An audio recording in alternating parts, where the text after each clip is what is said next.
let's get things straight. This isn't one of those things where you think it's a person and then it turns out to be a slice of bread. I'm a person. A fucking miserable person. I'm overworked, underpaid.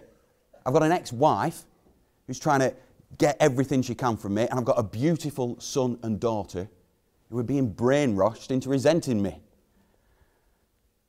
And I've got diabetes. And I'm going bald. I have got a girlfriend, but that's gone to shit as well. But I'll tell you more about that in a minute. 10 years ago, they were cutting the hours at work, so my darling wife suggested that we get a lodger. Roger the Lodger. That was his actual name. Oh, go on, Dave, she says. Go on, he's a fitness instructor at our gym. Oh, he's just broken up with his girlfriend. He's got nowhere to stay. We could do with the extra money. 70 quid a week to watch my TV, use my shower and shag my wife. Not a bad price, eh? It was going on for a couple of months before I knew anything about it. It was mid-December, just before Christmas. I was taking the kids to see Snow White at the theatre. I'd been gone for 3 minutes when I realised I'd left my wallet. So I went back in, and there she was, the mother of my children, on all fours, with Roger behind her, right in front of the nativity. I just walked out. Still took the kids to the panto, though. Imagine having to hear, "It's behind you," all night after seeing that. Christmas Eve, she kicked me out. Yeah, she kicked me out. I'm still trying to figure that one out.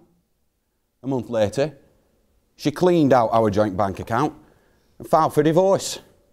Roger moved in, and I got a one-bedroom flat in Harper. A little fact about Harper. In 2004, it was voted the worst place in England by the Manchester Evening News. I moved there in 2003. My flat got broken into twice, and the kids on the estate were little bastards. When I was little, we used to play knock a door run. I'll explain how you play it. You knock on someone's door, and then you run. That were it. Hours of fun. These kids, they're a little more advanced than that. What they'd do, they'd get a bag and fill it up with dog shit. Then they'd set fire to it and leave it on my front doorstep. Of course, I'd come out, stamp on it, my shoes would get covered in shit. I fell for it the first couple of times, but then I prepared myself in case they did it again. I bought some fire-resistant gloves. The third time they tried it, I whacked on the gloves, picked up the bag and chased them down the road. You can't imagine how satisfying it is to throw a bag of flaming dog shit at a 13-year-old chav. I lived in Harper for 3 years until I got made redundant. Then I had to move in with my mum. Only for a couple of months though. That's all I could stand. As if I needed telling how crap my life was and what my flaws were. Oh, David, you know what your problem is? You never see things through to the end. Oh, David, you let people walk all over you. David, don't sit there. That's where Max sits. Max.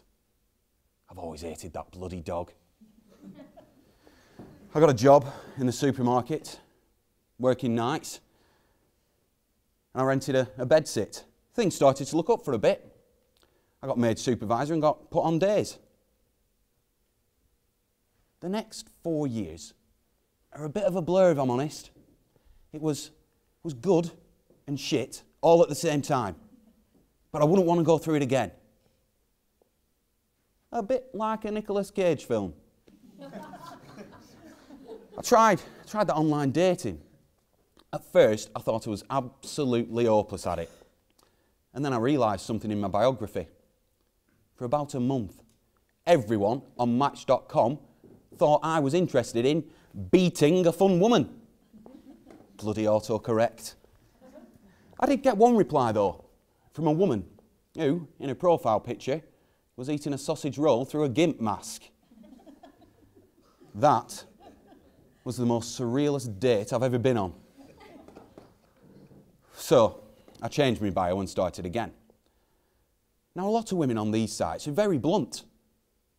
You send them a message, they see your picture, they tell you to leave them alone.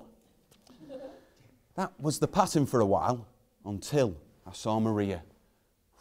Spanish, 5'9", size 10. She enjoyed cuddling up and watching bad TV. She looked absolutely amazing in her picture. The Spanish and the bad TV were the only true things. But we had a connection. And we had a lot in common. We'd both been through a divorce. We both like seafood.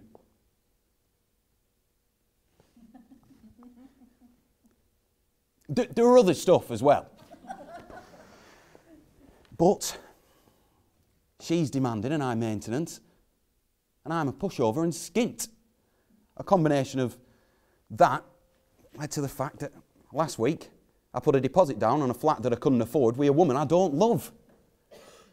But I suppose it's nice to have someone to watch TV with, cuddle up to, spend all your money on.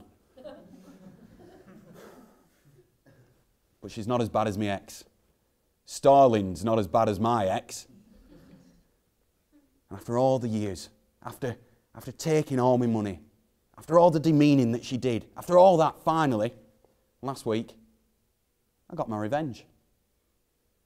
I was at work on my break, and I rung her and I asked if I could take the kids out one night that week. She said no, because Roger was taking them bowling. They don't even like bowling. I'm sure they don't like bowling. So I went a bit mad in the biscuit aisle, kicked over a display of bourbons. The manager sent me home, but I didn't go home. I went round to my ex's, and I picked up a little something on the way. I don't know what came over me.